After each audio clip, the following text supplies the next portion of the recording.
Why don't we call the meeting to order, regularly scheduled meeting of the Board of Selectmen, November 9th, 2020, and it's 6:01, and we'll begin with the Pledge of Allegiance. Pledge allegiance to the flag of the United States of America and to the republic for which it stands, one nation, under God, indivisible, with liberty and justice for all.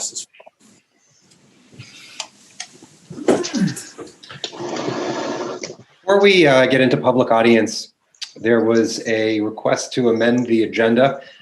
I want to see if there's a motion to add a recommended appointment of Deb Schwager. This is from the Republican Town Committee for Community for Care, and this would be under appointments and resignations, item B. I'll move that. I'll second. All in favor? Aye. Aye. Any opposed? All right, so we'll add that item to the agenda. For public audience tonight, we received one item. This is an email from Joan Coe. As a reminder, you can participate in public audience two ways. You can send us your emails to Erica Butler, ebutler@simsbury-ct.gov, or you can get a link to join the Zoom meeting, and we ask that you register in advance with Tom Fitzgerald, tfitzgerald@simsbury-ct.gov. This is the email from Joan Coe. On many occasions, I've heard from people asking what response I get from the Board of Selectmen when bringing issues forward at public audience. The answer is none. One of the reasons I've heard is that we want to get reelected and not have any controversy. Our voices are heard through SCTV and the public media when challenging the government that spends our hard-earned money through high taxes. I was surprised that when I saw the Republican Party did not put up anyone against State Representative John Hampton. Did the Republican Party endorse Democrat John Hampton? Recently, Big Y opened in Simsbury with an upscale store and quality products. When I went to the Big Y parking lot, I discovered that the parking spaces were smaller than usual in width than normal, and this would create parking accidents and door nicks. After checking with staff, I was told that the Big Y and its initial site approval plans through town planner Hiram Peck and town engineer Rich Zawitsky were given a special exception for narrower parking spaces in order to increase the volume. Special exceptions have unintended consequences when applying them to permanent solutions. Both First Selectman Eric Wellman and Deputy Selectman Sean Askham have become the point persons for promoting Town Manager Maria Capriola's agenda at the expense of the people they represent, the residents. Town Manager Maria Capriola has been promoting the purchase of meadowwood for open space and fields, none of which is necessary. Meadowwood land has been dormant for years, paying about $200,000 a year in taxes, although many developers have used their land for apartments and homes. The Meadowwood land is not worth $6 million. At this point, it is worthless since they've not had any interest in developing the property. The Ethel Walker property that was purchased by the town was overpriced since the original proposal for the land was building million-dollar homes, which never would happen. We now find out that the town is required to maintain the horse trails, and there's a set aside for over $400,000 for maintenance. The cost for continued maintenance was hidden in the proposal when approved. The town has owned the Barn Door Hills Triangle for years as open space. The only maintenance the town provides is mowing the property. The barn on the property is in disrepair without any plans for maintenance.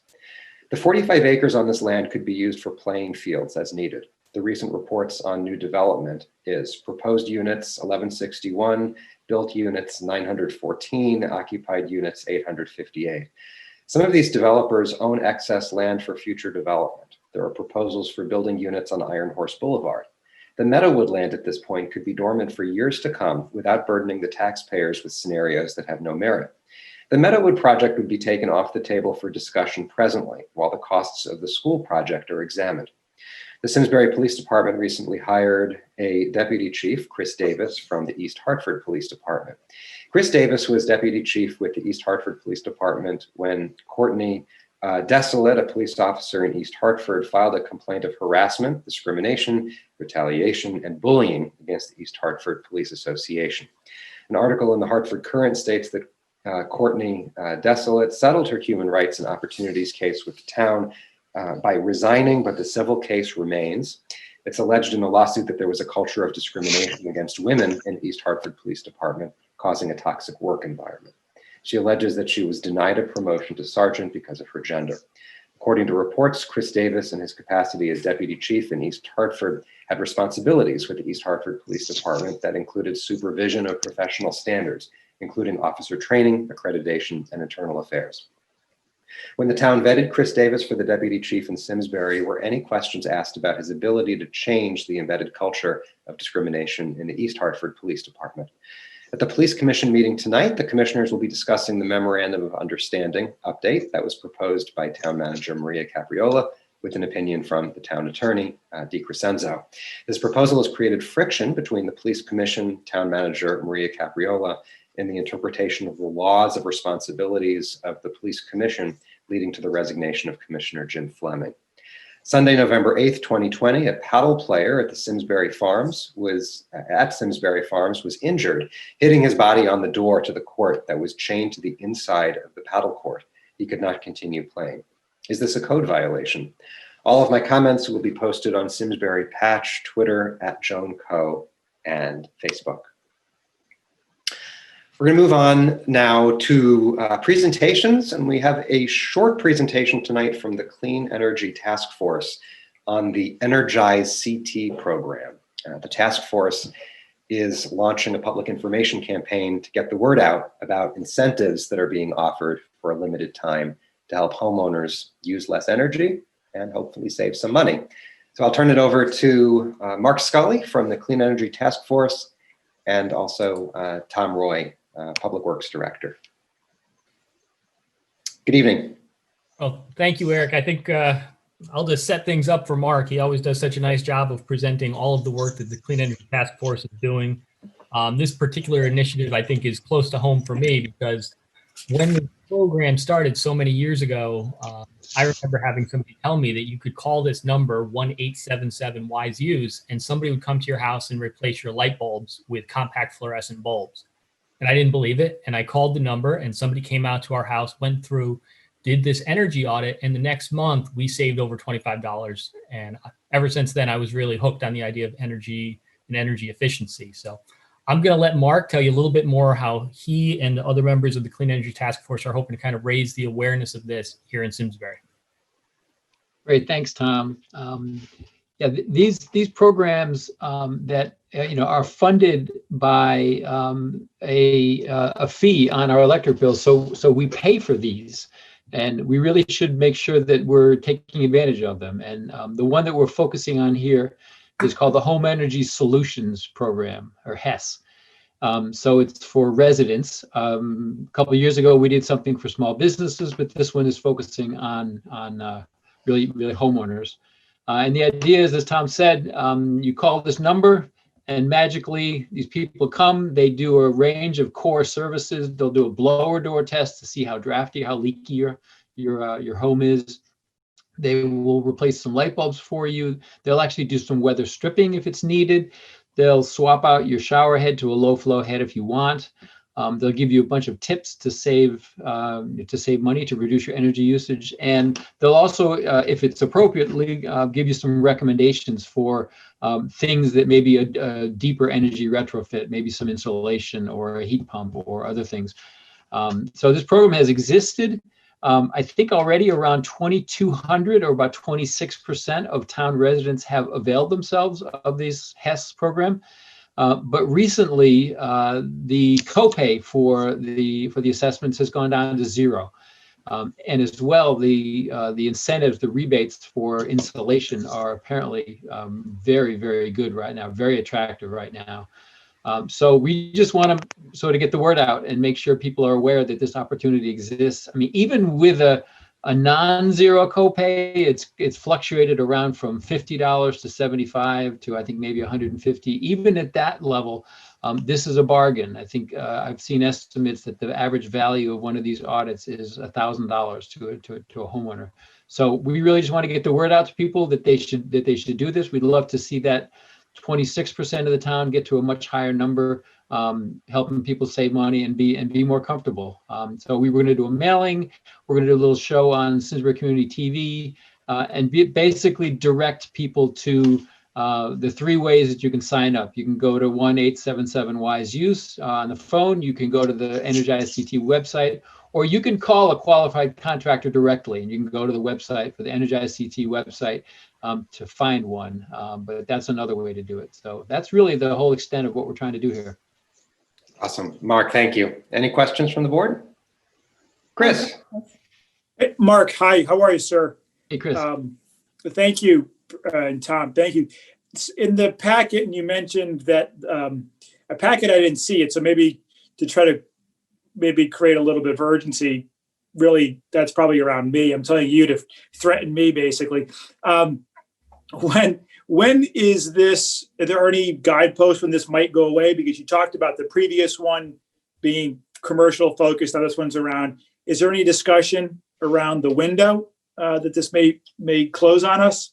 Yeah, good question. And the basic reason that it's zero now is that because of COVID, there was nothing going on for a while. So there's money that needs to be spent. So we're told it's guaranteed to be zero through the end of the year. They're seeking to extend it at least through March 31st of 2021, and then hoping that it goes to a $50 copay after that. But that part's not certain. So any assessments that get requested by that date, even if it's carried out later, you would get those rates. Great. Thank you, guys. Thank you very much. I'll be calling. Thanks, Chris. Wendy? I just wanted to say, Mark, I called today and made an appointment. And I spoke to Melissa at the Energy CT Wise team, gave me the full rundown on everything that they do and where the opportunities are to get rebates. Right. But it's all done free. They'll caulk leaks and find leaks in my house, which I have a house built in 1970 and there's plenty. And so anyway, she was great. Lots of information that I have available. The one thing I did want to point out to people is if they're concerned, because she highlighted this, their care during COVID, when they come out to you, they have contractors that come out. They're fully PPE'd. They are tested daily. There's a daily protocol and checklist. They'll call you multiple times before they come to make sure you feel okay. So it sounds like a really good idea. And then the other thing she said is, if you make an appointment, they're really busy because it's a year-round program, to make an appointment, but also get on the cancellation list so that if somebody cancels, they can come out, because you may be waiting longer than you want to wait on that. But I'm not going to spew any more information, but I have so much information, and my appointment is November 21st. So I'll let you know how that goes. I think we'll need a full report. I will give you one, Tom. All right, Wendy, I'm about to put you on the show, on the SCTV show with Mark Scully to promote this. This is great. I got the scoop. Cool. Any other questions? Awesome. Well, I thank the Clean Energy Task Force for your work on this. Is there a motion effective November 9th, 2020 to support the Clean Energy Task Force's campaign to support the Energize CT Home Energy Solutions Program? I'll make a motion. I'll second. All in favor? Aye. All right. Opposed? All right, that passes unanimously. Mark, Tom, thanks for your work on this. Thank you all. Thanks, guys. Absolutely. Okay, we're going to move on to my first Selectmen's report. Starting with the general election, I wanted to acknowledge really how smooth the election took place locally. Last Tuesday, I wanted to recognize our registrars, Karen Cortez and Susan Salina, for their work in ensuring a very smooth vote count under very challenging circumstances. In Simsbury, we counted an unprecedented number of absentee ballots, more than 7,000. I also wanted to acknowledge the work of our town clerk's office, which did the heavy lifting in processing the absentee ballot requests. I also wanted to thank the approximately 100 people who stepped up to work the polls and count absentee ballots. We're very fortunate in this community to have such an engaged electorate. 85% of registered voters cast a ballot, which is a good thing for democracy. Just a couple updates from the planning department that I wanted to highlight. Tomorrow evening, the Planning Commission is holding a public listening session to gather feedback on an affordable housing plan that the commission's developing. State statute requires towns to develop such plans to increase the availability of affordable housing options as defined by Connecticut General Statute 830G. Information on how to submit either written or oral comments can be found on the Planning Commission's November 10th agenda. Also, the Historic District Commission is planning to hold a public workshop on Thursday, November 12th at 7 p.m. The intent of that workshop is to discuss updating the district's handbook. Anyone interested is encouraged to attend, and information will be provided with that meeting's agenda on how to participate. Veterans Day is this Wednesday, November 11th. Unfortunately, due to the weather, a ceremony that was scheduled for 3:30 p.m. that day has been canceled. However, a planned moment of silence at the Veterans Memorial, scheduled for 11 a.m. that day, is still expected to take place. I'm also pleased to share that students at the high school and the middle school will participate in virtual sessions with veterans in their history classes.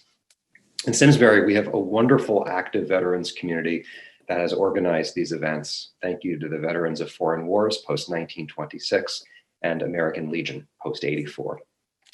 Finally, the Simsbury Spirit Council, our town's diversity and inclusion champions, have scheduled their next virtual gathering. It's next week, Monday, November 16th from 6 to 7 p.m. It will feature Manju Soni, author of the book When Lions Roared, How Brave Young People Defied Apartheid. The author will give an overview of growing up in South Africa under the system of racial apartheid and draw parallels with America's own past and present experiences with racism. You can register for this free talk on the library's website. Again, that's scheduled for 1 week from today. And I'll turn it over to Maria for the town manager's report. Hey, thanks, Eric. Good evening, everyone. First, I want to start off with my coronavirus update. As you are aware, the governor recently rolled back to phase 2.1. So we have been trying to push out information regarding that. The guidelines and parameters are very similar to phase 2 with some modifications. So this includes, for example, some modifications to capacity at restaurants, as well as reducing the limits on gathering sizes, both indoor and outdoor at commercial venues, as well as private residences. So we have included some information about this on our website. It would encourage folks who have questions about those restrictions to check there. And then we also have a link to the state's website with more detailed information. As I mentioned at your last meeting, DPH has launched a weekly municipal level COVID-19 alert system. We are currently at yellow status. Over the last 2-week period, we had 22 cases. So we currently have 6.3 cases per 100,000 people. The metric to be at sort of the clear or gray status level, which is the lowest level of risk, would be to have less than 5 cases per 100,000 people. So in the week prior, we did actually fall under that category. We are monitoring this regularly. We also continue to regularly update our website and share information regarding the travel advisory as states and locations are being added and removed on a regular basis. And again, are placing that information on our website and making it available through our social media accounts. I thought it might be helpful this evening, received a question about what we're doing with both staff and members of the public in the event that we did have a staff member who would test positive for COVID. So wanted to share that we are continuing to rely on the Farmington Valley Health District for contact tracing in the event that we do have a member of our workforce that tests positive for COVID. Through the contact tracing logs that we're maintaining, as well as other information that's available, the health district then determines whether or not staff members or any members of the public need to be contact traced following a positive COVID test for a staff member here at our work sites, municipal work sites. So the way that it works is in the event that it's determined that someone does need to be contact traced, the health district does reach out to that person directly. For our staff members, in addition to that, our human resources staff reaches out to those staff members directly as well. We also have a communication that we would send to the work site, notifying folks at the work site about the positive test.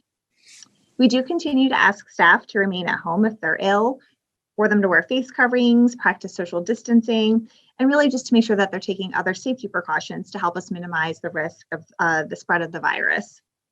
I really want to thank our facilities team. They've done an outstanding job, both in increasing the frequency of their cleaning as well as the intensity of the cleaning for us, particularly since our buildings have reopened to walk-in visitors. And the good news is to this date, to the best of my knowledge, we haven't had any member of the public that's needed to be contact traced due to coming to a town facility to receive municipal services. So that's really good news to report. Most of the other information on the coronavirus update, I think it's good information, but it's information we've covered in previous reports. So I will skip over that. And under Board of Selectmen business, thank you for adding this evening the appointment to Community for Care. I also wanted to announce some very, very good news. We learned today that we are the recipients of the STEEP grant that we had applied for. So you may recall, this was unanticipated STEEP grant funding that had become available. And we took a shot and applied for some funding to do some accessibility improvements at the Performing Arts Center. The sidewalks, pathways, some of the parking improvements, as well as some lightning protection for the facility. So again, very pleased to report we have received that grant award. So we'll be moving forward with those projects and those improvements, which will have just a really terrific impact for our community. A reminder from our Public Works Department that leaf collection will be underway November 16th through the 27th. And we do have a link through the manager's report so folks can find out when DPW crews will be in your neighborhood to collect the bags of leaves. From social services, I'm very pleased to report that Karen Haberlin has been selected as our new senior services assistant. You may know Karen from clerking our Board of Finance meetings. She also does public safety. So Chris and Sean, we are going to lose her eventually from public safety. She has just been absolutely, I know, she's like so terrific to work with. She's outstanding. Outstanding, right? Really talented. I've just been so impressed with her professionalism and her dedication to serving our community. She has a great background. She has a bachelor's degree in international relations and political science with a minor in French. She also has a master's degree in communication. And she had a work life in events management and marketing, took a little bit of time off to be with her son, who is now grown. And as an empty nester, she was looking to really re-enter the workforce full time. So I'm just confident she's going to excel in this new position, and really glad to have her on board full time right before Thanksgiving. Great. And from the town clerk's office, just would like to echo what Eric shared in terms of a deep amount of gratitude and thanks to our registrars of voters, to our town clerk's office, our poll workers, and our absentee ballot workers. They made for a very smooth election under incredibly difficult circumstances and just did such an amazing job. So again, great deal of thanks to those individuals. We had 16,435 Simsbury residents cast their votes in this election. 7,233 of those votes were by absentee ballot, and 9,202 votes were in person. We had a voter turnout of 85%, so that is phenomenal. Democracy at its best. I'm really proud of that number, and glad we had such a great turnout here in Simsbury. And that concludes my report for this evening. Okay, thank you, Maria. You're welcome. And Selectmen action, item A. Chris Yeah. has a question. Okay, I got a quick comment, quick question for Maria. I'm sorry. Just want to say, add on one thing to say, add on the voting experience. Although I was dismayed and destroyed to see on election day that there were no baked goods at Latimer Lane, which is generally what entices me to vote.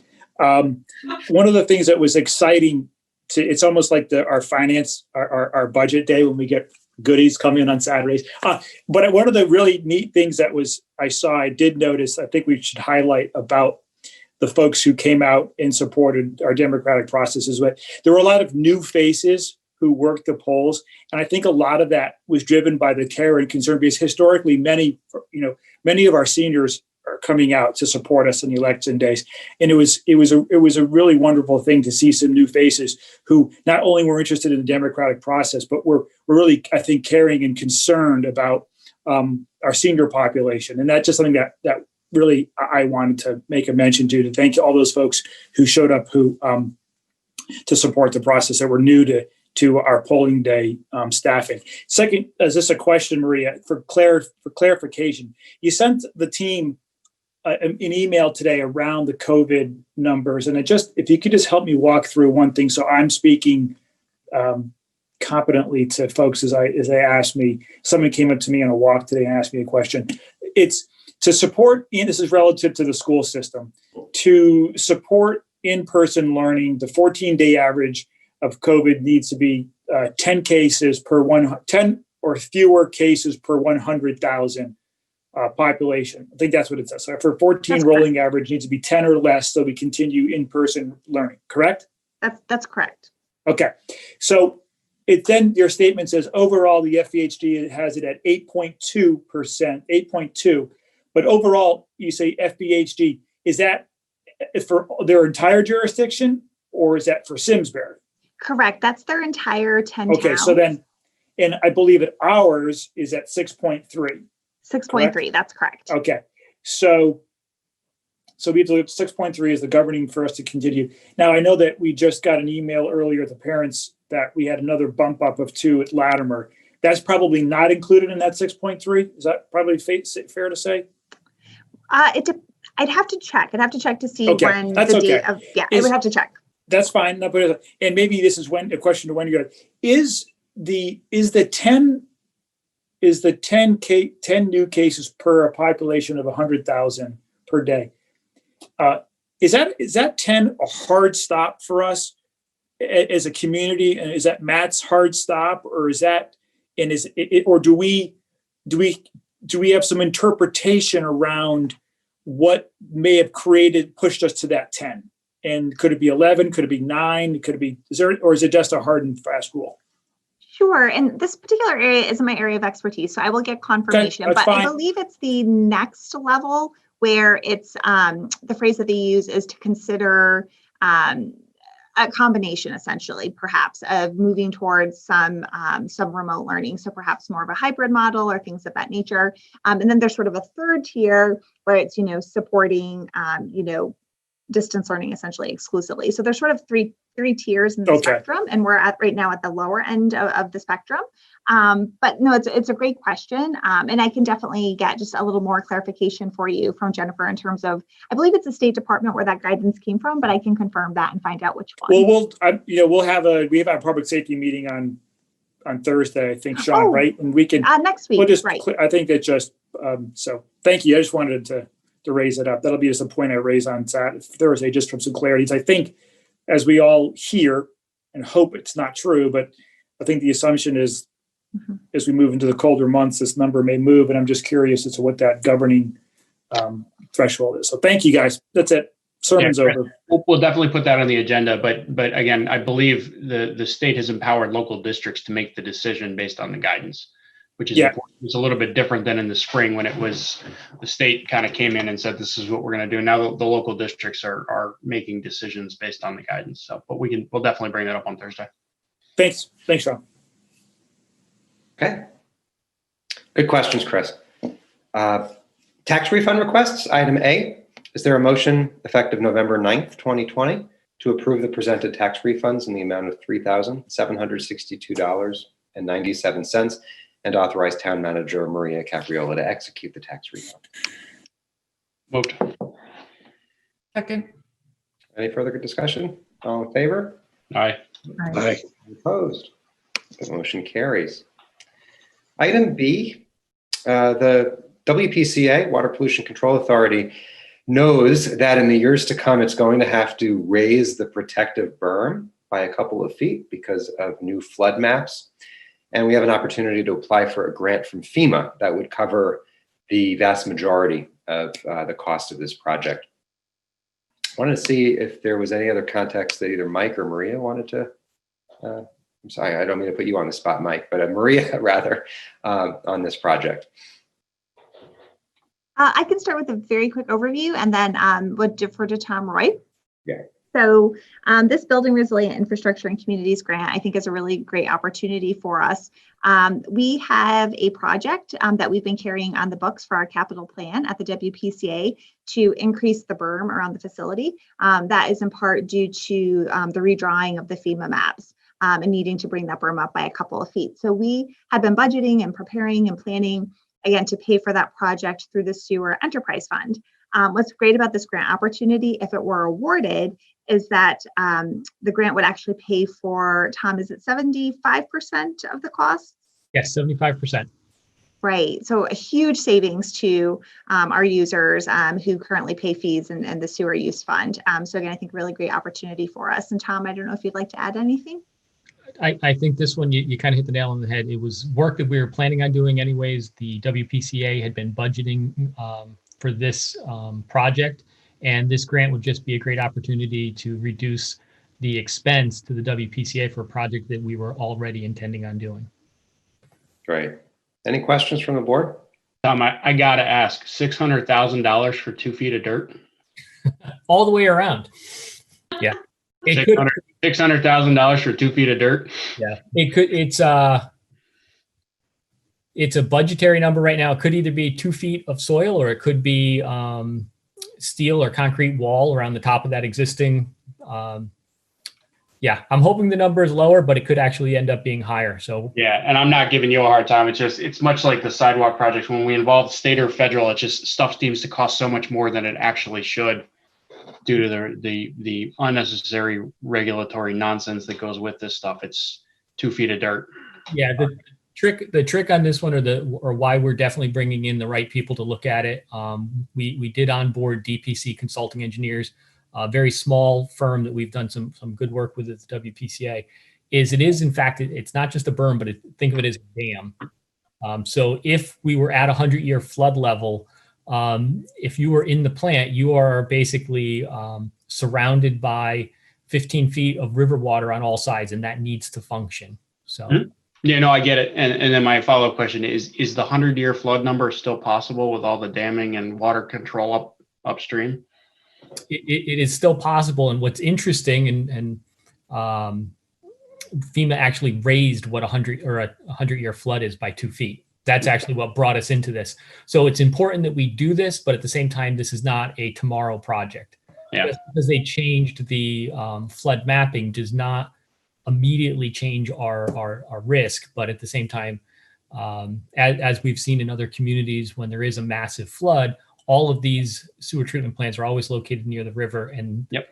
It's an absolute disaster if they get inundated. Yep. So one of the things we are going to explore is, if we're spending hypothetically 600,000, can we get to a higher flood protection elevation, maybe even a 500-year, for a smaller percentage increase? So yeah, that makes sense. And I'm not debating we do this. It's just I don't want the residents to think that we're in imminent danger of the plant overflowing. I mean, yes. we talk a lot about this as public safety, right? There are substantial measures upstream, and there are plans in place. And not that it's impossible, but a large number of water protection systems, dams, et cetera, have to all fail simultaneously. Or right. Or we need to have, again, if you look back at, the flood of 55, it was 2 hurricanes hitting Connecticut in 1 month. Yep. Very possible. Yep. Again, not saying it's impossible, but just, again, I don't want residents to think that, next big rainstorm or the plant's in trouble. No, we're still not 100% out of the drought yet. So. Got a ways to go. Okay. Thanks, guys. All right. Any other questions on this grant opportunity? All right. Mike, I think I put you on the spot before because you had played a role in the redrawing of the flood maps when the town was working on that, but gotcha. Is there a motion effective November 9th, 2020 to authorize Town Manager Maria Capriola to submit and execute the BRIC grant application once the grant materials have been prepared and completed, and further to execute all the grant documents related to the award should the town get it? So moved. Second. Any further conversation? All in favor?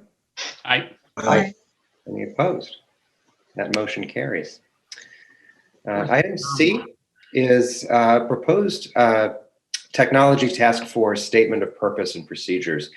The Technology Task Force was formed by the Board of Selectmen about 7 years ago, and it serves in an advisory capacity. The committee, though, has never developed a statement of purpose or procedures, so it's in your packet as a proposal to bring more clarity to those things and how it will operate. Thanks to Rick Pisano, Melissa Appleby, and also the subgroup from the task force that worked on the draft. And I also want to thank Mike Doyle, who's chair of the task force, who's with us. If there's any questions from the board or anything that staff or Mike wanted to add. I don't have anything. Go ahead, Mike. You go first. I was going to say, I don't have anything to add. Melissa can speak for me. So the two, I think, items specifically that I think to call out is one, it formally sets the membership level at 9 for this group. And at this point in time, there are 8 people appointed to the task force, so we'll have one recommendation to bring to you. And the second thing is just that there's a section now in the statement of purpose that calls for a report out to the Board of Selectmen once a year. And we've timed that at the end of November because the task force is coterminous with the Board of Selectmen. So their term starts in December. So we thought that was a good time of year to make sure that the group reports out and then lets you know what they're planning on working on for the coming year. I did want to pull up the just the document itself because I did learn that the Board of Education, in addition to the Board of Selectmen, does appoint a liaison. So I added just, this is different from what's in your packet, a new section 3F, just to make sure that we allow for that liaison appointment and specifically call that out. Yeah, I think that's a good addition. Thank you. Yeah, do we have one? We don't have one today, do we, Melissa or Mike? I did not know that we technically do. Yeah, Brian Watson from the Board of Education is the liaison to this group. So we'll pull him in and get him engaged. Okay, thanks. Yeah, and I also think that the presentation is a really good add. I know we've been sort of doing that for some of the newer committees, and I think the more engaged we are in your work, the better. So thank you. Any other questions or feedback from the board? Okay. Is there a motion effective November 9th, 2020 to adopt the proposed Simsbury Technology Task Force Statement of Purpose and Procedures as we just saw on our screen? So what's in our packet with the addition of the liaison for the Board of Ed? I'll make a motion. The addition. I'll second it. Mike seconded. Is there anything anyone wanted to add? All in favor? Aye. Aye. Opposed? Okay, that motion carries. Thank you all.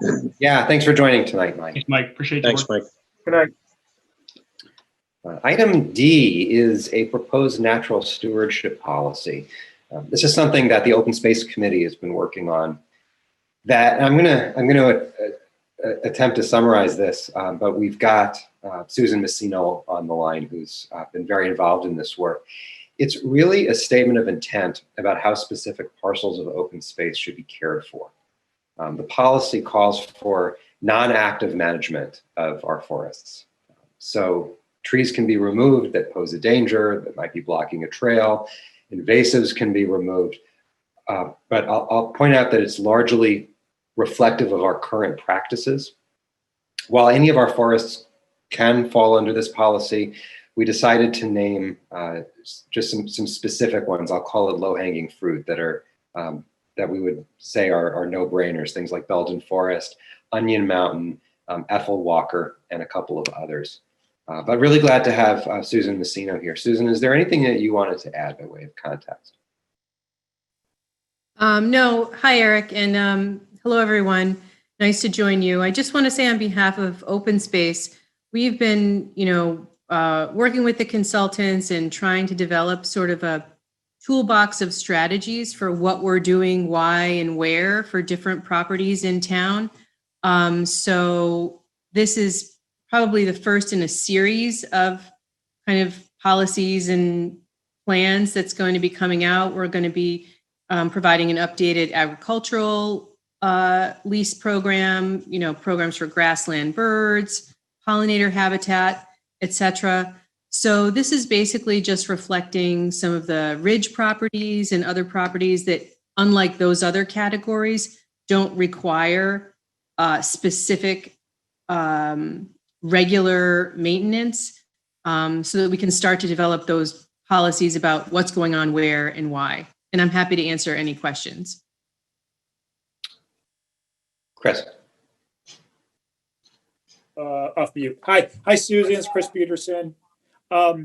So when I was reading through the document, two things just for like you could help me with clarity. One was this largely driven? Was this driven because we're just continuing to evolve and move forward and wanting to be current and or ahead of the curve of how we present ourselves as stewards? Or was there something going on regularly that was found to be a concern of your teams and you wanted to essentially put a stop to it or bring awareness to it, how we're currently doing things? So that's my first question. You can maybe answer that. Yeah, I think it was because we weren't really sure what to do, when and where. So we kind of just, after looking at the deeds and the characteristics of these different properties, there's no specific reason why we have to do something regularly in these ridge properties or these natural areas. So if you're going to have a landscape plan where you have different things going on in different areas, this is kind of like the first step, like, okay, where don't we need to be doing something all the time? So it's basically aligns with, there's an attached kind of appendix. So it aligns with the principles for, monitoring, et cetera. And what we had talked about with the consultants is for these kind of natural areas is having a group. In some places they call them rangers or some other kind of name that would be sort of a volunteer stewardship group. So these different properties, some of them aren't really very accessible because they're ridge properties. But for example, the Scouts have offered to take Belden Forest and be kind of the rangers to monitor and keep track of it and keep in touch with the town. So basically we can kind of keep an eye on things, monitor it regularly, and then decide if there's something that we need to do without Culture, Parks and Rec having this on their docket all the time to have to do something with. Because we are going to have other properties that we do need to maintain regularly that we're trying to develop more specific plans for. So it's just kind of developing kind of a stratified approach so we know what to do where. Okay. So if I heard you correctly, it wasn't like one of your network of informants was out there and saw Tom Tyberski with a bottle of Roundup, like squirting something. Like, okay. So it's not because we've seen something of concern. Okay. So that's good. But, no, it's just continuing what's going on, but just kind of making it, I think it's a way of making it clear to everyone so everyone knows what to expect where on different properties in town. And just to let you know where this is also going is we also want to develop properties for, if someone's caught encroaching or dumping or doing something else inappropriate, we want to make those policies clear as well. So we're starting with the good, and then we'll get to like the bad cop part of, making sure that we take care of things. Okay. So then my second question is, I remember either a presentation that you had made or maybe had been part of the master plan inventorying process that I think at Onion Mountain, there had been some concern and scenes about some invasive species moving into Onion Mountain. In your appendix document, you talk about how would this gel with how would it work with having to essentially attack, no pun intended, the invasive species. If we adopt a policy like this, how will we as a town, though, if we come together and we see invasive species, let's say it's identified, and it's up to Tom Fitzgerald, as Tom Tyberski, or somebody just to identify a contractor to go out there and deal with it. Are we going to be putting ourselves, by adopting this policy, are we going to be putting ourselves handicap, are we going to be kneecapping ourselves with your team and saying, now we got to go to battle with you because a policy or a procedure is now a hard one is put in place and we need to go prove our point? Because I don't want to get to that point. I want to be partners with you guys, and I like this concept, but I don't want to run into a brick wall if we need to deal with something. No, not at all. And I would love to be able to deal more effectively with invasive species, but once you look into it, it's just cut them down or remove them. You need to make thoughtful decisions about that. Otherwise, it's like a Sisyphus kind of problem where you're just constantly dealing with it. So Marjorie and we both hate invasive species. I would love to remove them, and this policy does not prevent anything like that. What I think it does say is like, let's look at what the best practice is to make sure we're doing the right thing. So we're not spending the town's time and money doing something that's just going to be a circular problem and potentially make things worse. Okay, thank you. Great questions, Chris. Any other questions from the board? Eric, I got some questions. Susan, in reading through this, I'm very sensitive to this because of a lot of the, I will call it anxiety through the years with some of the different boards and commissions who had a tough time deciding at what point are you thinning the forest, are you cutting a tree down, making a path? And I know, for instance, with the Belden Forest, there are specific deed restrictions of what we can and can't do in that area. And we need to be in compliance with that. I'm actually reading this, and I almost read it that it prevents us from harrowing a field to keep the forest from continuing to expand into the boundary. And I don't see that as necessarily a good thing. And I also have to admit that I believe a forest is a living entity, and sometimes thinning the forest is not a bad thing for the forest itself. And I don't want to tie our hands to prevent us from doing that if we decide. I'd love your feedback because you're more of an expert than I am. Right. So in the appended document, it said if there's a kind of consensus of opinion that there's something that needs to be done, just like in other kind of similar areas, then that definitely could be done if it's a needed thing to do, but it's just not something that we're on a routine plan to do. Okay, so to my explanation about harrowing a field so that you don't get the encroachment from the trees coming in, where that's a planned thing, wouldn't that prevent that? Or am I misunderstanding or being too much of a nudge? So in terms of, you're talking about the border between a field and a forest? Yes. What you're talking about? Okay, so that border, that would be controlled by our field policy or our agricultural policy. So if it was a field that had grassland birds or pollinators or was rented to a farmer, that maintenance would dominate in terms of controlling that edge. Is that? Okay, so that would not prevent us from doing that. It's absolutely not, correct. Okay. Okay, how do we handle the I'm not quite sure the right way to say it, but the issue of the philosophical difference as to when you're cleaning the paths where the tree doesn't completely block the path, but it's a significant impediment. And frankly, it would be, I may be able to walk through, but someone in a wheelchair or something else could not. I think we need to be, and I don't think the intent is to not be welcoming to all, but we need to be able to build in that flexibility.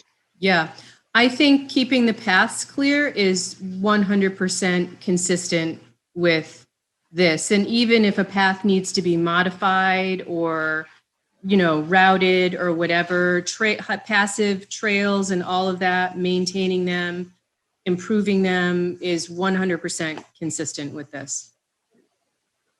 So the document that you gave us was not the actual document itself. We still have to develop our own document. Is that correct? I think that I'm not sure what makes you think that. We were given a document that explained how this process would work. I took that to be that's, for lack of a better term, the finished product of what our policy would be. Mm-hmm. So there's nothing that precludes trails or anything like that. So I mean, it's my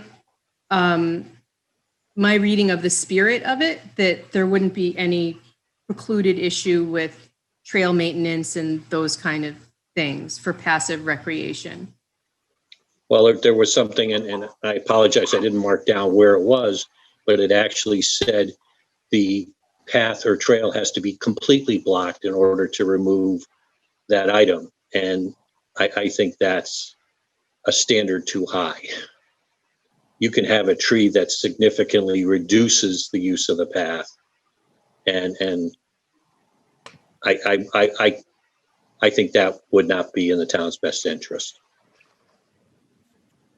Mike, I'll jump in there real quick. Susan and I and Orlando and Marjorie and our team have talked about that. I think the suggested policy in your packet tonight addresses that we'll clear a path. I think you might be speaking to the additional information, supporting information that Susan had provided about what is natural stewardship. That wording may have been in there, but I believe our intent, and from the policy we put together, we would clear a path. We would move the log to the side, or we're going to watch out for a hanging limb over a path.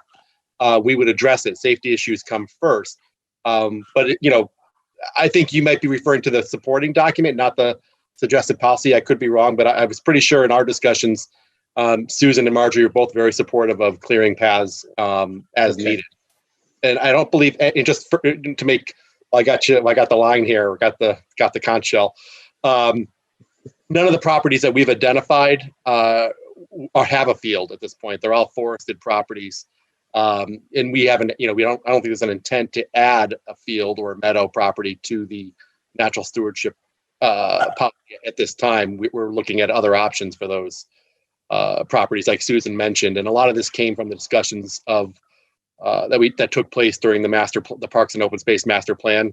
A lot of these things, we didn't have necessarily a guidance document that told us to take care of property A this way or property B that way. And I think recognizing that the work that Susan's done on this is certainly going to be helpful to, and the committee has done, is going to be helpful to us going forward.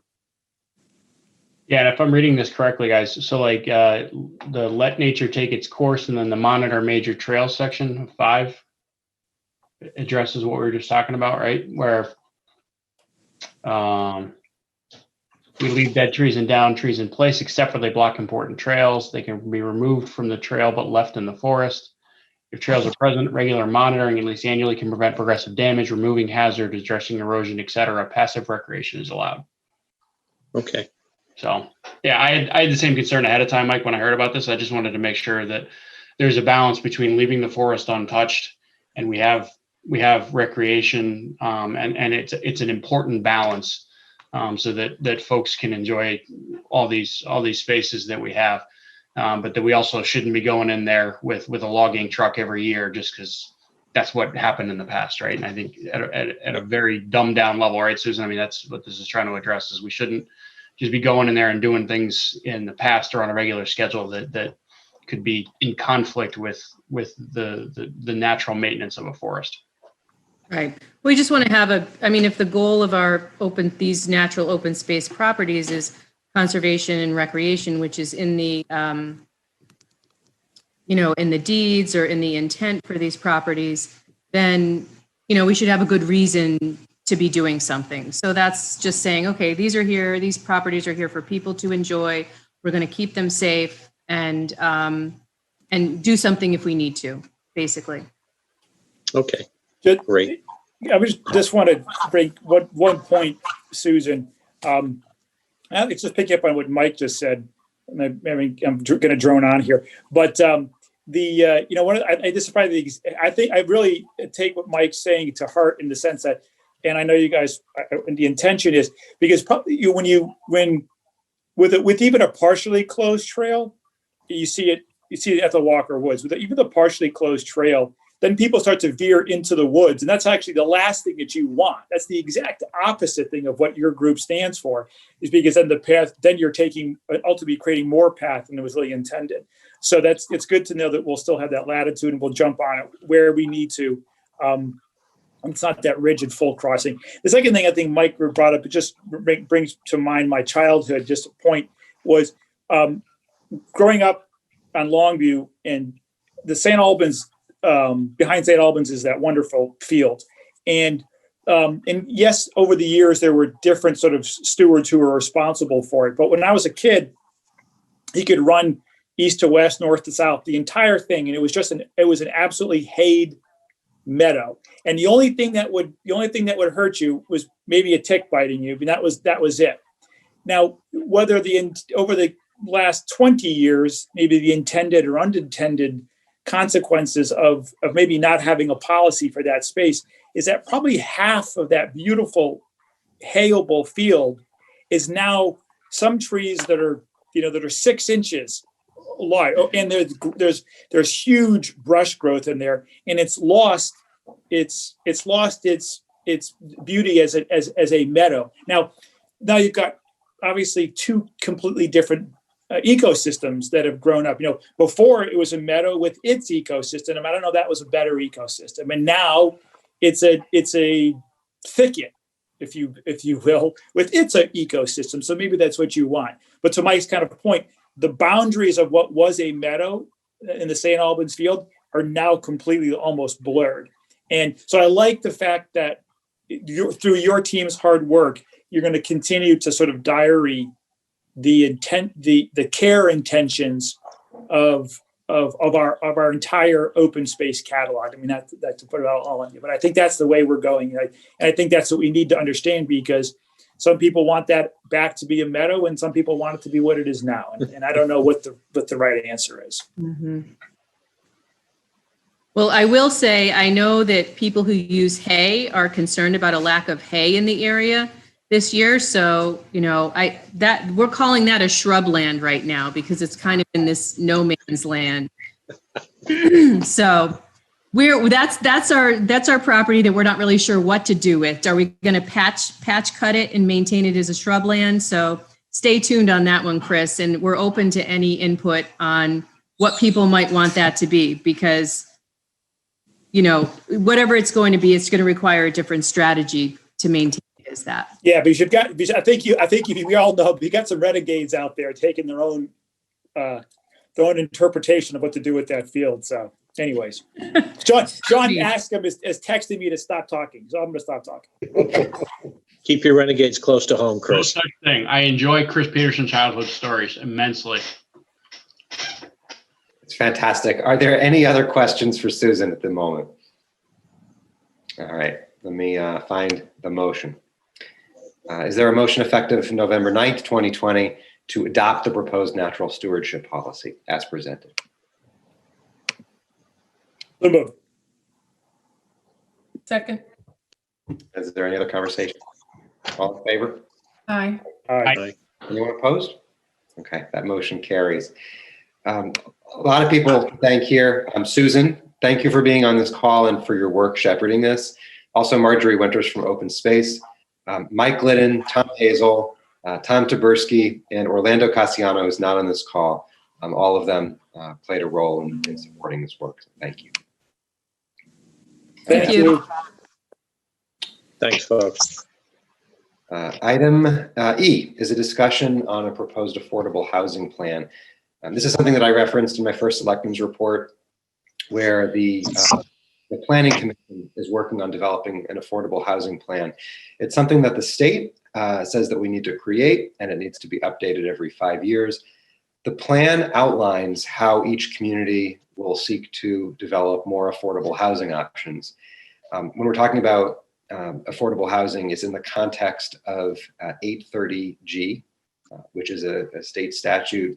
And the Planning Commission has asked our board for input, and there are several items recommendations that would fall on us. So I think that it's something worth looking at and talking about.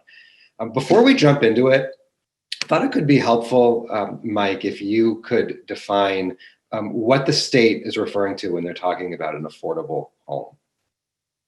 Yeah, thank you, Eric.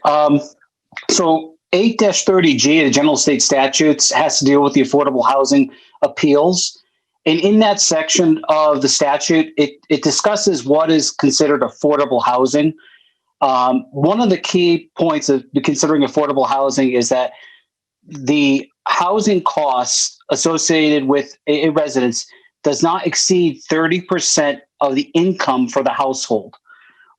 There's two magic numbers that they look at. So once you got that 30% number in your mind, they take income levels that are reported by HUD, and we are in the East Hartford, West Hartford metro area.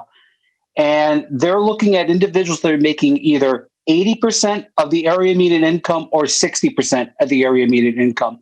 And they just got the numbers out, the new numbers from HUD right now. And just to give you some examples, so 80% income of the area median income for the Hartford metro area, Hartford, West Hartford, East Hartford metro area, is $81,036.80. 60% is $60,777.60. So those are the two income levels that 830G is trying to say.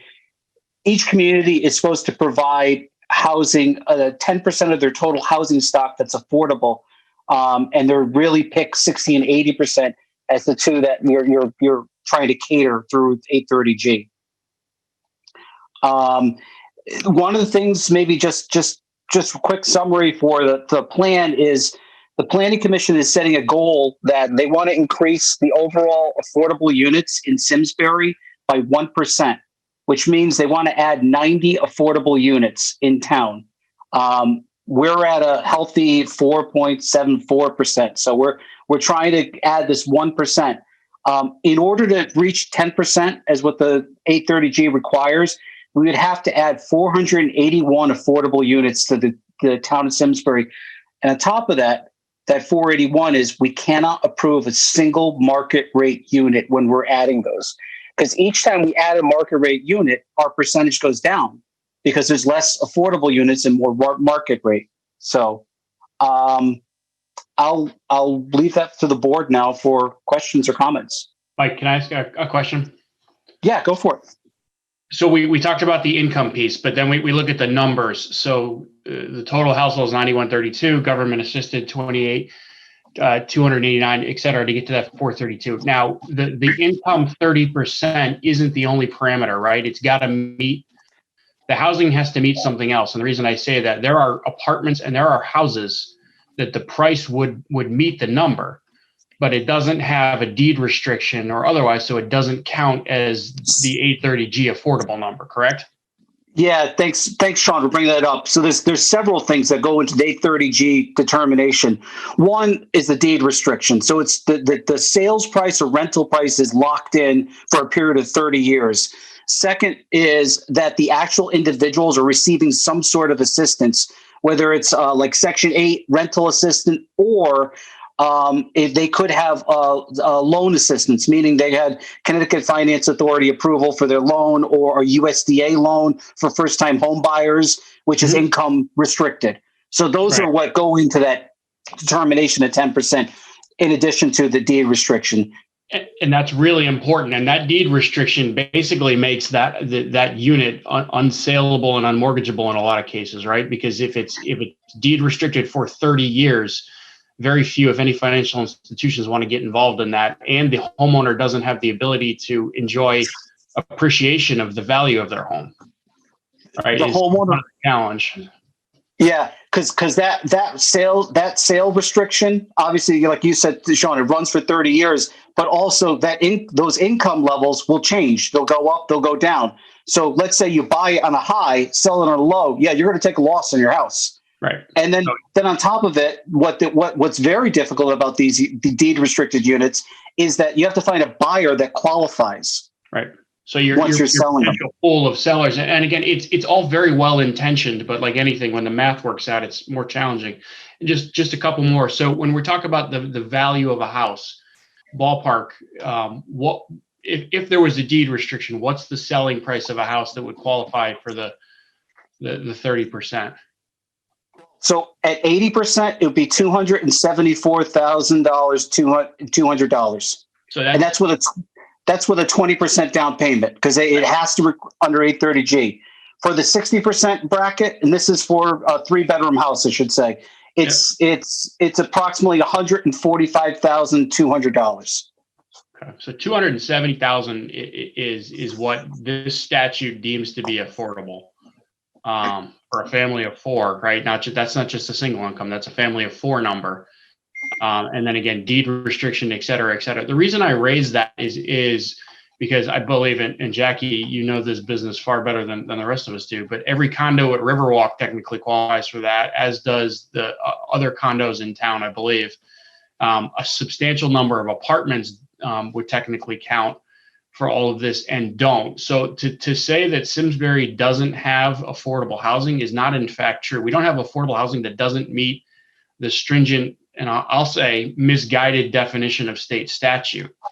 But it's often, this topic is often misconstrued and slammed around that we're not affordable. And there is a substantial population, Jackie, I don't know if you want to peg a number around it, of houses that would meet under 270,000 in this town in various places. By no means is the majority, right? But no, but we have certain neighborhoods that would qualify. You're exactly right. Right. The other thing to capitalize on what you just said, those buyers, and Mike, I know you know this, those buyers typically don't have 20% to put down. So you're handicapping them in that way. And then Mike can tell you, I've actually called him, there are lenders that have restrictions and they don't want to give loans for these deed restricted properties. Not all of them, but I called Mike on this earlier this year. Right. So getting financing's tough. Because it's exposure from the bank, because if there's no appreciation, that's often their safety net. Yes. In addition to the buyer's ability to pay is that home prices over time generally go up. So that removes some of the risk for the bank. So there's a lot to this. Again, all very well intentioned, but like a lot of things at the state statute level, not well thought out when it comes to the practical standpoint. Can I ask a question? And this, so I don't know, Jackie, you're going to be on the. You're on the defendant's chair right now.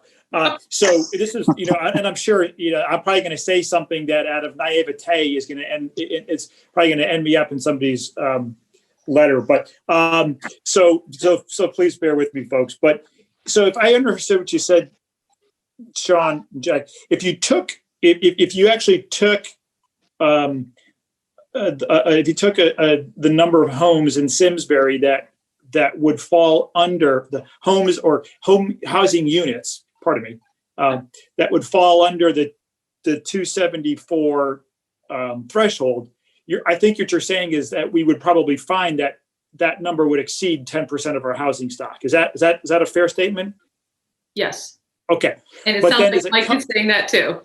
Okay. Yes. But does it come? So then it comes down to what is the challenge here is that are we supposed to essentially have, and somebody's going to hammer me for saying supposed to, because that's going to be, inferring something, which is not what I'm saying. But are we supposed to have 10% essentially that's set aside so that it's available on a rolling basis, so that a certain qualifying individual or family can then buy. So that's our challenge: is that we don't have 10% that's set aside that is blocked off from the larger consuming home buyer out there. Because I'm not making any sense. So the fact is, we have 10% of our housing stock that's under 274. It's just filled right now with people. No, it just doesn't. It doesn't meet the definition of. It doesn't meet the definition of state statute, Chris. Correct, and it's not deed restricted. Right? Deed restrict. That's it. The deed restriction is what is what prevents. I hate to say that, prevents certain buyers from purchasing it and opens it up to other buyers. No, it doesn't prevent them from buying it. It prevents the state from counting it. These folks that are making the area median income can buy this property, is my point. There's nothing stopping them from doing it. In fact, they could go to Liberty Bank and get a 2.5% mortgage for 30 years with 5 or 10% down next week and buy one of these, right, Mike? I mean, there's nothing that stops them from doing it. That is, Sean, you're correct. It's honestly, Chris, it's the deed restriction is what a lot of these units, why they don't count, or it's the individuals that own the property are not receiving assistance either. Or it's, like I said, the Connecticut Finance Authority loan, or, it's a first-time home buyer that didn't get a USDA loan for down payment assistance. Right. I lived in the Yes, canal. I'm with you and the guys. I've got to get hung up on the whole concept of us people telling me then, if I'm listening to you and I'm believing my fellow members here, hung up on the concept that we don't have housing stock that meets the cost threshold of $274,000. We have that. There's plenty of them. It's just not okay. So then the second thing I wanted, Mike, is in your presentation, you talk about if we don't meet the challenge or the charge that's been placed in for us, you have it's an appeal. Okay, we can be subject to appeal, but you don't really put in there any meat. What does that mean? So if somebody comes after us, what does that mean? Climax Road was an affordable housing appeal. So what happens when you're a community that's less than 10% is set aside as deemed affordable, developers have the ability to apply for a affordable housing appeals application with your land use commissions, meaning all your local regs do not apply to that development there, because the intention of that development is to construct more affordable housing units. So Climax Road is example. Meadowwood is another affordable housing application. Okay, so thank you. Then I needed that help and education. So it's an appeal on the actual project by the developer. So we're not, if we run afoul, because this is a top down. I don't have a position either way, but this is a top down requirement to us.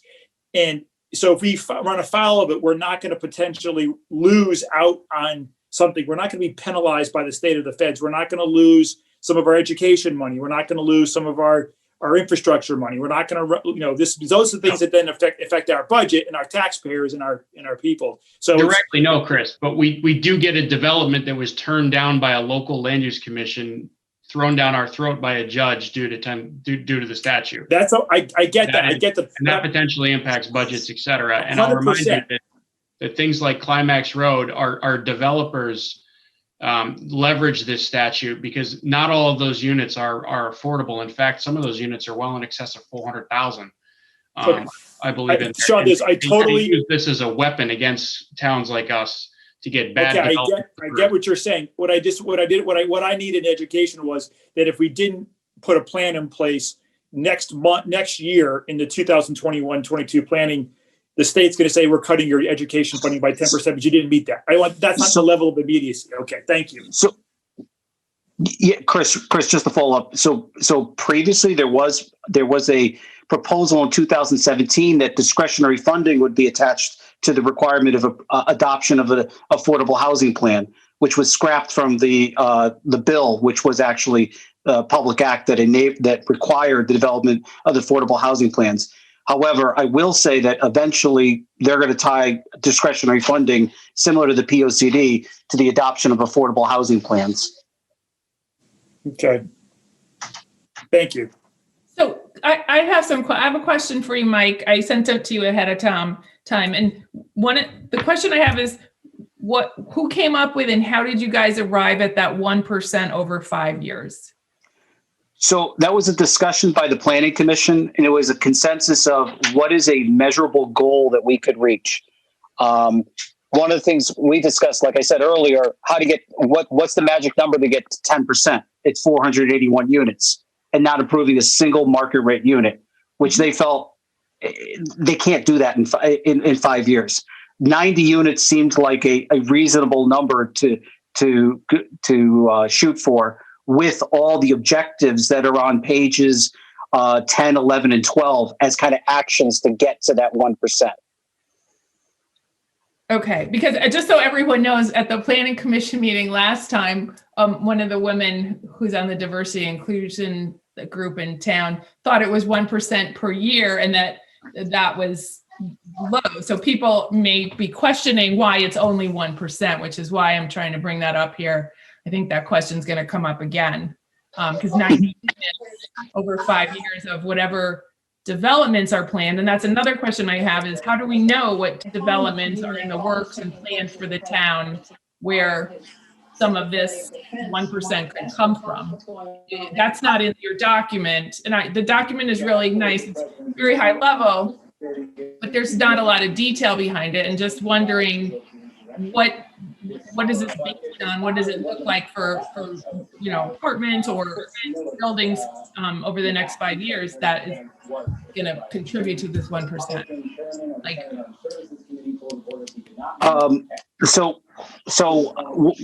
One of the things for current residential developments that are approved by the zoning commission at this point, I don't have new developments.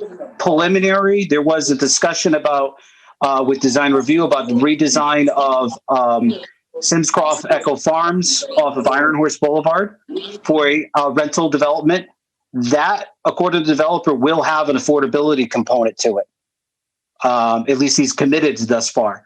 There was another one with a redevelopment of the Foster's ice cream parcel for 48 apartment units. However, that was preliminary. It has not been approved at this point. And there's been discussions about a few other residential developments in town, but they are very preliminary at this time. I don't have active projects that are approved by my land use commissions for additional residential units beyond what already is on the books and is built and occupied. Okay. And do we know, and I'm just how we stand with our neighbors in comparison? And I understand what you guys were talking about is naturally occurring affordable housing, which is what our house, the market is that meets that price range, but it doesn't qualify because it's not deed restricted or financed for, I guess, CHFA or something like that. So the naturally occurring affordable housing is still a good thing because people can come into town and buy, homes that they can afford if they're a teacher or they work locally or something like that. But the benchmark is this 10%, right? So I think someone's oh no, sorry. And Wendy, the natural occurring affordable housing that we have doesn't prevent anybody. So one of the challenges I think Mike can speak to is not only the deed restriction, but there's income restrictions for potentially anybody who makes income in that house. So if you have two people that have jobs, they are income restricted. It's not just one person. The whole household has to fit these restrictions. So that comes into play too. Jackie's correct. When I said those numbers earlier, that's household income. So this is a little too much of a tangent, but what happens if someone gets a big promotion who has one of these houses and now no longer income qualifies? So really the income verification is required at the time of purchase. So let's say that they're living in the house. This actually, I'll give you a real life example. I had a friend who lived in Wallingford who bought an affordable housing unit in Old Oak Village. She moved in at the time, made 80% AMI. As she was living in the house, she got promotions, which she didn't have to leave the house because she was making more than when she purchased the house. The problem was, as Sean said earlier, when she went to sell the house, her number went down on the asking price. So she actually had to take a loss technically based on what she bought the house for. Okay. That's the real issue. And so there's no, I mean, from a monetary standpoint, there's less investment, there's less incentive to maintain your home or otherwise. If you're going to get out of it, it's again, well-intentioned law that doesn't actually move affordable housing forward. In a lot of cases. You weren't listening. Yeah, I mean, one of the discussions we've had at the Planning Commission, we're at that percentage that we'll never hit the 10%. No. Because every time you add another market rate unit, your number goes down. There's not enough buildable space left in town. Correct. right? To keep us focused on the question at hand, I wanted to ask Melissa just to screen share one of the final documents of the affordable housing plan that has taken. Okay, we'll stay right here.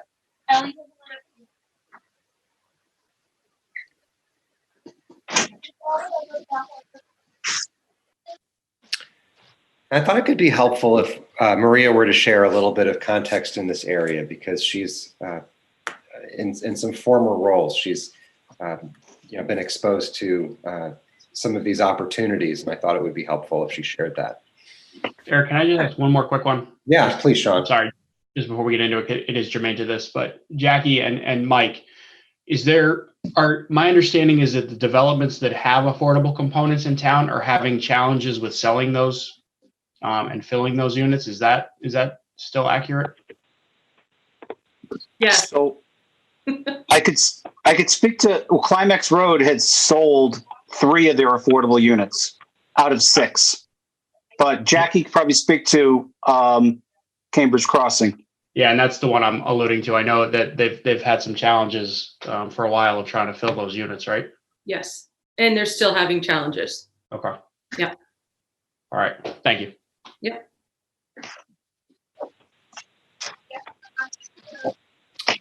Do we have Maria? Yeah, absolutely. Oh, hey, Maria. Okay. Great, thanks. So, a couple of items in particular. I spent some time going through the plan and really thinking about, for the Board of Selectmen, since you aren't a land use agency, what of these action items might be very tangible and a way that we can, on the sort of the periphery, really help advance, this issue in our community. And one in particular, you may recall a couple of years ago now, we developed our first tax sale policy. So we do have, a good established, guideline for that particular process. And one of the recommendations was to consider adding deed restrictions to units that are sold through tax sale. So I definitely thought that was an area in particular. I know Bob is on the call tonight, but that's something I think, in the future, working with Bob, that we could take a look at perhaps and bring that back to this group for consideration. Another item I think that the board could potentially be helpful with is helping to support a future small cities application for the housing rehab revolving loan program. We actually learned this summer through some of the work that Amy was doing for a Board of Finance project that we actually do have some what's called program income from a revolving loan program that we had in the 1980s that was specifically for rehabbing homes in Terriffill. And for those of you that aren't familiar with this program, it really is a terrific program because it allows residents who are lower moderate income to apply for a no interest loan, to do things like energy improvements to their home, and to do repairs on sort of the basics, roofs, your foundation. Maybe it's replacing your windows with modern, thermopane windows. It could be a furnace, hot water heater. And typically, the loans per house are about $25,000 to $30,000. And then the homeowner doesn't have to repay that loan until they sell their house or transfer ownership of the house. So again, it really helps to keep people in their homes and keep investing in their homes. It's a great program. And again, we do have a small pot of this program income that we could then reloan out to folks. But what we could do is through, say, for example, our next small cities application, as if this was a priority of the Board of Selectmen to pursue this program, is we could apply for a grant, again, through the small cities unit at DECD.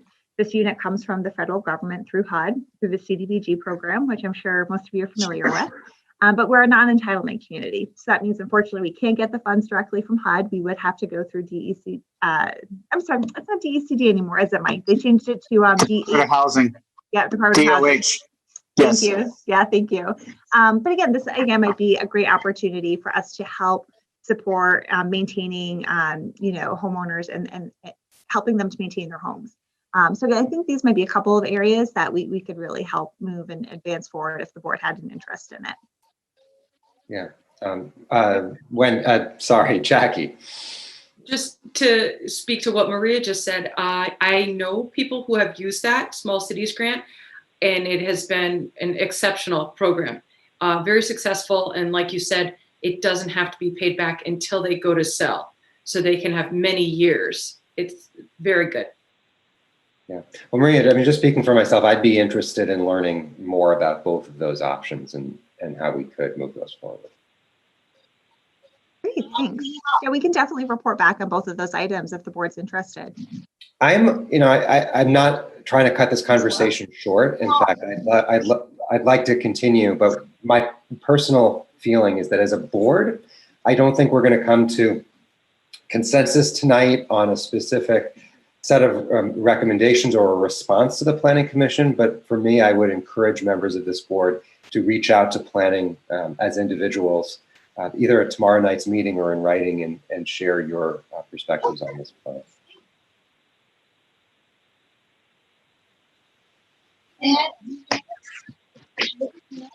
Was there any additional discussion, thoughts, feelings, perspectives? Okay, I'll share with you that in the past 6 months, there has been, I think, a heightened interest in the issue of affordable housing. Incredibly complex issue. I think this was a helpful primer on 830G in terms of first of all, what it says and unintended consequences. But I want to continue the conversation. I appreciate the Planning Commission for reaching out to our board for feedback. Okay. The next item is item F, which is dispatcher's successor collective bargaining agreement. In your packets is an agreement, a proposed agreement that's been negotiated. It's been ratified by the union. I'll ask you, Maria, to provide just a brief summary for the public so we understand what we're voting on. Great, thank you. Sorry, I'm just toggling back to the contract. One moment.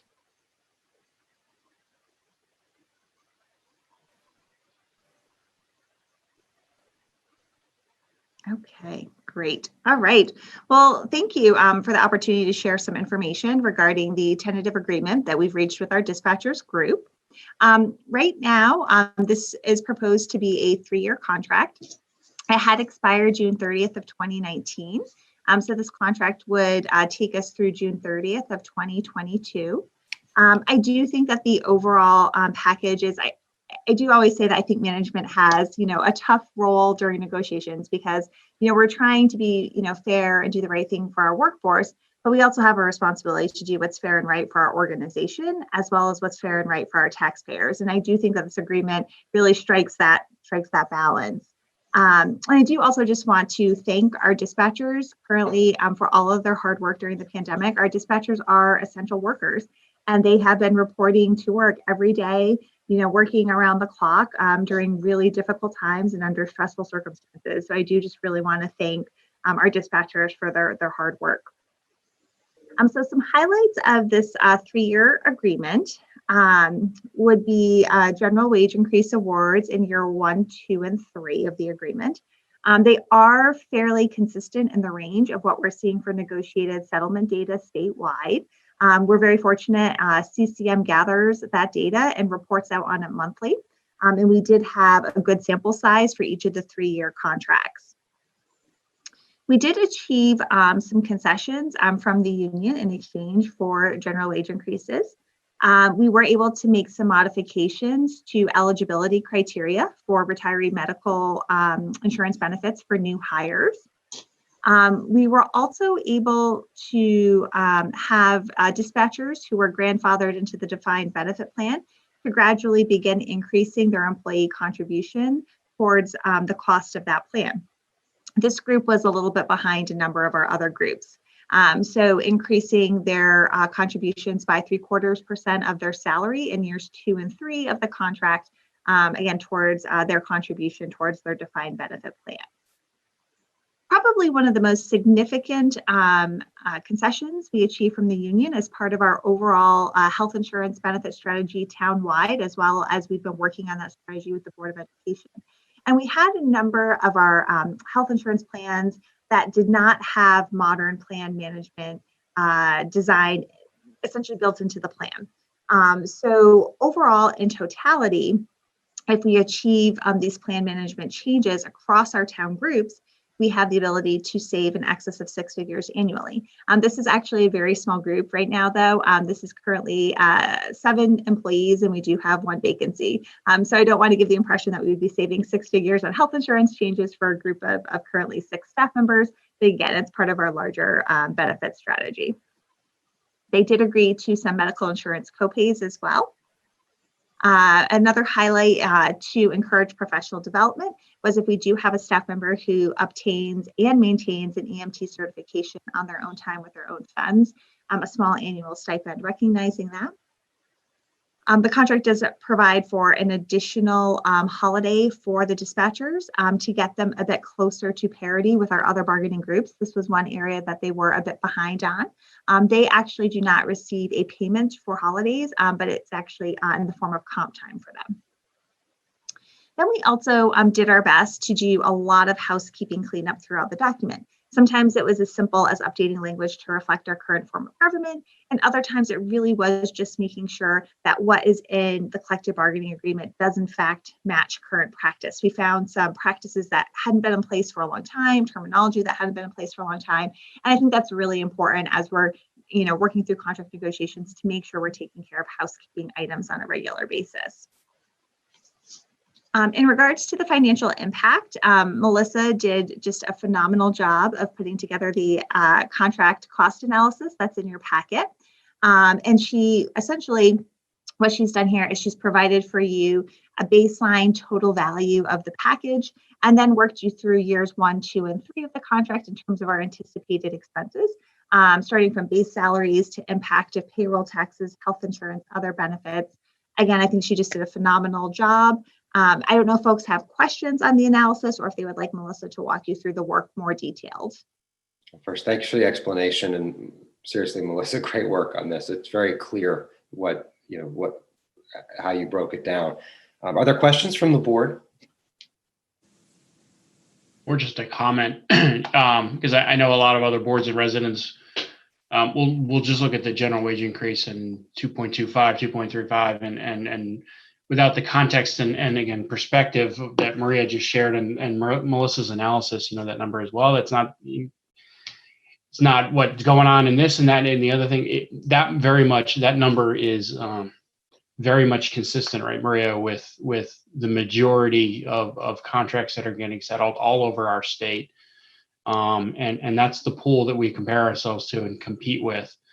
And it's not that we ignore what happens in the private sector, but that's not how these contracts align and are focused on. So a lot of us have a private sector mindset when we come into our volunteer roles here, and it's not that we need to leave them, but it is a general set of comparison, a different set of comparison that we're looking at. So, a lot of times, we're in as I mentioned, we're in a binding arbitration state, right? And that does weigh on us in farm negotiation, not necessarily in a good, bad, or otherwise way, but it is out there, meaning that if we don't take an appropriate and a reasonable program to our workers, we run the risk of being punished at arbitration for not being reasonable. And that's not how we negotiate. That's not the philosophy of this town. We've not done that, but going in with a hard-headed zero negative is not a reality with a way to treat your employees, or in a state that has binding arbitration. So sometimes folks forget that when they're looking at these numbers, or they don't have the entire perspective. So, thanks, John. Yeah. If we did want to be more like the private sector, we'd have to raise the salary of our CEO by a whole lot. So I like to compare ourselves to who we are. Any other questions? I have just a general question. How many dispatchers do we have that are full-time and part-time? So right now, we currently have 7 full-time positions budgeted. At the moment, we have 1 vacancy, and we're currently testing and recruiting for that. So we currently have 6 folks who are actually in the positions at the moment. So when people have vacation, I was just looking if we approve this tonight, do they get Wednesday off because it's Veterans Day and it just got added? Do they just rotate in on vacations and things like that? Yeah, so public safety scheduling, whether it's career police officers, dispatchers, career firefighters, they tend to often work on a rotating schedule. And then, of course, they're also staffing, around the clock. So our dispatchers currently do 3 shifts that mirror police. So they have an A squad, a B squad, a C squad. And because we need somebody to be able to answer those E911 calls, if we do have a dispatcher who, for example, calls out sick, or a dispatcher who takes vacation time, something of that nature, in certain instances, a dispatcher is working alone. So if that's the case, then we do need to backfill their shift essentially with overtime to make sure that the shift is covered. Sometimes if it's not terribly busy and in terms of call volume, and we have 2 people scheduled, one person takes leave, we may not need to necessarily backfill that shift. But there is some overtime that's just inherent with scheduling public safety folks, including dispatchers. Okay. We have redundancies in place, right, within the police department, that if in an intensely busy time, there are individual officers that can step in and help with the duties as well, correct? Correct, that's correct. And then we also, for fire calls, we do transfer those calls once initially received to Fire HQ, where they have dispatchers as well. Yeah. This sounds familiar, so I might have asked it when we talked about this in personnel. I think if we did, or we've talked about this before, so. Any other questions for Maria? Is there a motion effective November 9th, 2020 to authorize Town Manager Maria Capriola to execute the proposed successor collective bargaining agreement between the Town of Simsbury and UE Local 222, CILU/CIPU, CILU Local number 41, which shall enter into effect retroactively from July 1, 2019, and then expire on June 30th, 2022. So moved. Second. Second. Any other conversation? All in favor? Aye. Aye. Aye. Anyone opposed? Okay, that motion carries. We're going to move to item G, which is a continuation of a conversation that we started in our last meeting. It's a proposed MOU between our town, police commission, and town manager. It seeks to clarify roles and responsibilities between this board, the town manager, and the police commission. And the need for this stems from the transition to a town manager form of government that we went through a few years ago. In developing this MOU, we're not looking to change any of the powers or the roles or responsibilities, but instead to interpret town charter and state statute so that we have improved and greater role clarity. I wanted to defer to you, Sean, since you've been spearheading this process, how you want it to proceed. Do you think it would make sense to ask Attorney DiCrescenzo to walk through any proposed changes since the last time? Bob, I think that'd be great. Bob, if you're prepared to do so. I think we got a draft from Maria late in the day, and no complaint on late in the day. I know it's been right down to the wire with working through this and communicating with the police commission and making sure that all thoughts are included here. And again, I think this board, we made our intent very clear that we intend to support and continue the good work of the police commission. It was just down to making sure that everybody was comfortable with the language, if I've characterized that correctly, Bob. And then I think the police commission is meeting right now. We're waiting for word that I believe they're going to pass the same document we are. I believe is the choreography for this evening. That's the plan. This draft was generated last Friday, and I should say that the police commission reviewed the previous draft and had a number of recommended changes. And I've been working with Mike Long, who's done a lot of work on this draft, and working, to present something to the commission that he feels the commission would be happy with. And I think what you have before you fit that criteria. There's really 3 changes. One is a stylistic change where there's been a change in the verbiage and language and references to the police commission for consistency and and other what I'll call stylistic changes, which clarify the document. The second change was we had a paragraph 8 in the previous version of the review procedure by the Board of Selectmen at the beginning of every term. And after talking it through and discussing it, the Board of Selectmen is always free to do that. Each incoming Board of Selectmen is free to do that on its own. And it was felt by the Police Commission anyway that language was not necessary and sort of detracted from the permanence that they were looking for out of this document in terms of procedural procedures. So that's been deleted in this draft.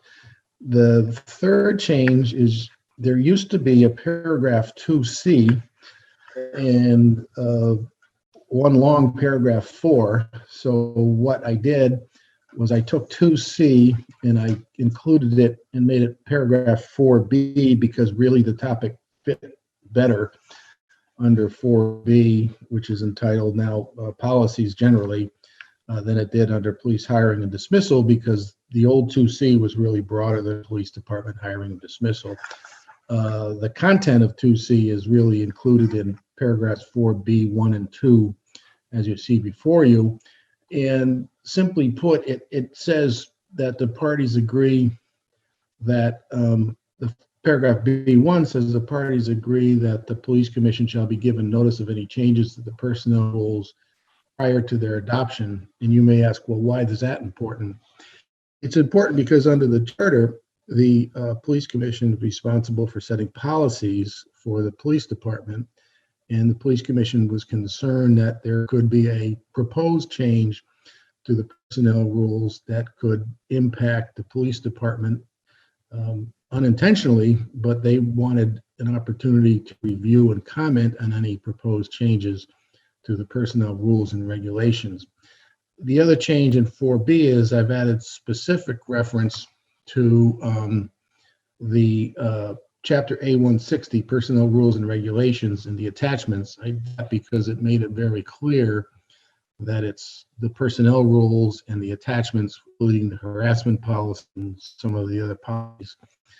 When that document is proposed amended, B1 says then the proposed amendment to the police commission, give them notice. B2 says when there's a proposed change to the same personnel rules that has an effect on existing police department regulations, things that are already in place, the police commission must be given notice of it and must agree to it, because the concern by the police commission was that this overall change to the personnel rules could be inconsistent with a rule that they adopted under their powers under the charter and the ordinance. So B1 says give notice. B2 says where the proposed change if already in place that's been adopted by the police commission, get police commission to comment and agree to it. Make sure that it's consistent with their set of rules and regulations that they've adopted under their power. And other than that, those are pretty much the three areas, really two areas, that have changed the last you saw. I've been working with Mike over the last few days on this, and I think we're in good shape with in terms of addressing all the issues that the police commissions at their last, and I think it was the presentation to the Board of Selectmen at the last meeting that sort of outlined those concerns. And I think Mike agreed these changes address those concerns. Great. Bob, thanks for your work on this. Sean, were you going to add something? Just respects to the paragraph 8 that was deleted. Again, didn't want to leave the police commission with angst in that space. Wasn't the intent. It was to show the seriousness of the document for this board and to outlive us, the current police commission and current town manager, so that future bodies would be aware of and follow this document. I'm comfortable removing it because I think we can, as Bob alluded to, add it to our procedures or Board of Selectmen process. And again, So you recall when we have our organizational meeting, we review town manager, town attorney, pension council, et cetera. And I would propose that we just add a section in there that this document be reviewed, but no requirement of changes. But again, there's just an awareness of it. Because as we've seen many times, memories are often what we're using. And then we have to go back and look at meeting documents, et cetera, to kind of piece together what happened a decade ago or otherwise. And I think that this relationship with the Police Commission and Board of Selectmen is an important one. And this document should be clear and available to all parties as we move forward. So, but other than that, I've read through. I've been aware of the changes. I believe Maria, you are comfortable with these changes as well, as you are a party to this document. And again, I'm of the understanding the Police Commission is going to pass it this evening. I know they're meeting right now. We have not gotten word on that, but I would ask that we go ahead and pass it, and if possible with the latitude, if there are minor spelling or punctuation or non-substantive changes, that those can be made without reapproval. Well, I'm comfortable passing this document based on the changes that Bob recommended. Any other questions from other board members or thoughts?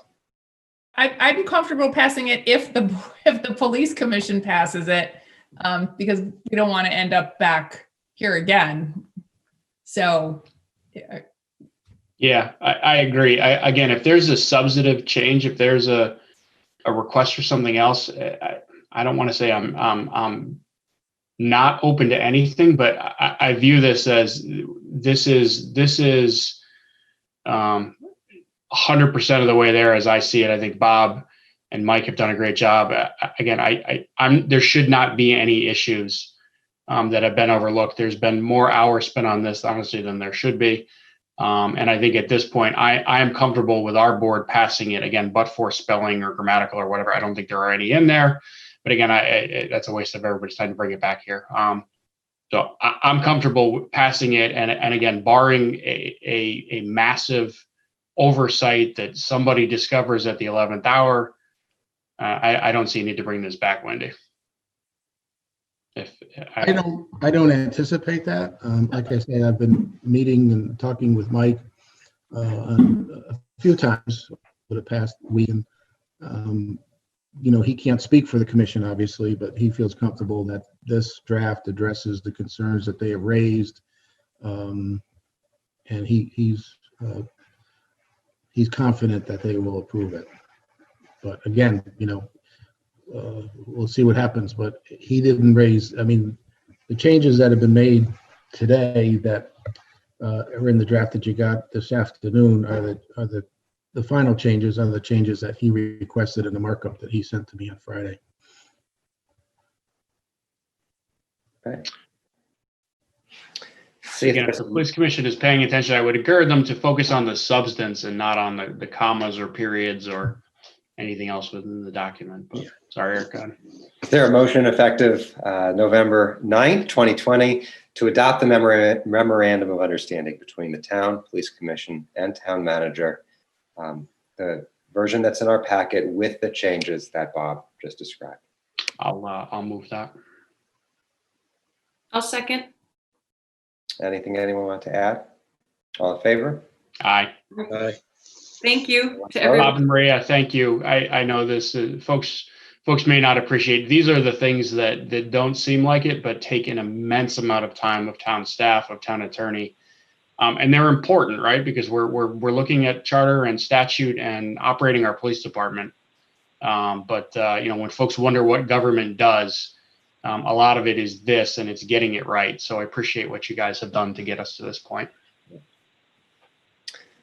All right, item H is a proposed settlement agreement with the Simsbury Common Shopping Center pending tax appeal. This stems from the 2017 revaluation. And since we have Bob on the line, Bob, can I ask you to give a brief summary of what the town and Simsbury Commons are agreeing to? Yeah, this is the last tax appeal major tax appeal from the most recent revaluation. This is Simsbury Commons. Everyone's familiar with the property. And the appeal really centers around the declining value of retail shopping centers generally, but this one in particular. There's been a number of tenants that have changed within that shopping center, and the changes have resulted in lower rents, and of course lower rents translated to lower values. And some of the major spaces within that center have, if their leases have been renewed, they've been renewed at a much lower rate. So the tax assessor has retained for a number of the big commercial cases an outside appraisal consultant. Karen Fazio is the name of the firm. They're well respected around the state. And this settlement settles in a valuation of $32 million. Now, I should say that this does not include the Stop and Shop parcel that the Walgreens is on. This is net of that. So that's valued separately. In this case, involve that. But it does involve the Simsbury portion of Simsbury Commons.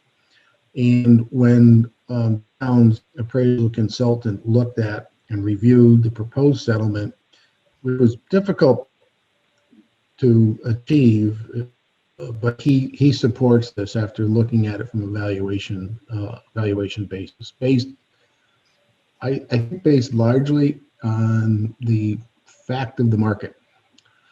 It's just true that retail space, even before the pandemic, we're talking about October 1st, 2017, but even back then, there were some very ominous signs for the value of retail space generally, but in particular, retail space occupied by the group of tenants in centers like this, the so-called community centers. They're not regional malls and not mom and pops. There's something in between. And, they're not the big box stores, although there are some relatively large stores there. Anyway, after looking at it all and relying on him, both parties have agreed to settle at $32 million for that center, subject to Board of Selectmen approval. And I think the memo that you have in your packet does a very good job of laying out the details of that settlement and the reasons for it. And the tax assessor supports it. The tax appraisal consultant supports it. The property owner is upset that the town held its ground at this number and was looking for a much larger reduction. And that's why it's been on your agenda for a number of times. Tax assessor would not budge below $2 million, and they finally came around and agreed. Thanks, Bob, for your work on this. Are there questions from the board? Okay, is there a motion effective November 9th, 2020 to approve the attached settlement agreement, the tax appeal on the property located at 530 Bushy Hill Road as presented, and authorize the town attorney, Robert DiCrescenzo, to execute the agreement? So move. Second. Anything else anyone want to add? All in favor? Aye. Aye. Aye. Anyone opposed? Okay, that motion passes unanimously. Bob, thank you. Thank you. Thanks a lot, Bob. Thanks, Bob. And that concludes Selectmen actions, appointments, and resignations. Is there a motion effective November 9th, 2020 to appoint Lori Wagner to the Economic Development Commission as a member representing the business community with a term expiring October 10th, 2023? So moved. Moved. Second. I'll add that Jackie, Bob, and myself did interviews. As what always happens when we do this, we talked to 4 people that were all amazing, and we could only choose one. So we've committed to being able to pull them into other roles as they're interested in and as they arrive, because we really did talk to some great people, but very excited to have Lori on board. All in favor? Aye. Aye. Any opposed? That motion carries. And Community for Care, is there a motion effective November 9th, 2020 to appoint Deb Schwager to the Community for Care as a regular member with a term expiring December 4th, 2021? I'll move it. Second. Mike and Wendy, all in favor? Aye. Aye. Okay, great. Review the minutes. So we had a regular meeting on October 26th. Was there any feedback on those minutes? Well done. Any feedback on the special meeting on October 26th? This was the Parks and Open Space Master Plan. Good. Okay, then they'll stand. Any selectmen liaison and subcommittee reports tonight? None. Okay. Anything under communications that anyone want to highlight? Okay, is there a motion to adjourn? So moved. Second. All in favor? Aye. Aye. Wish everyone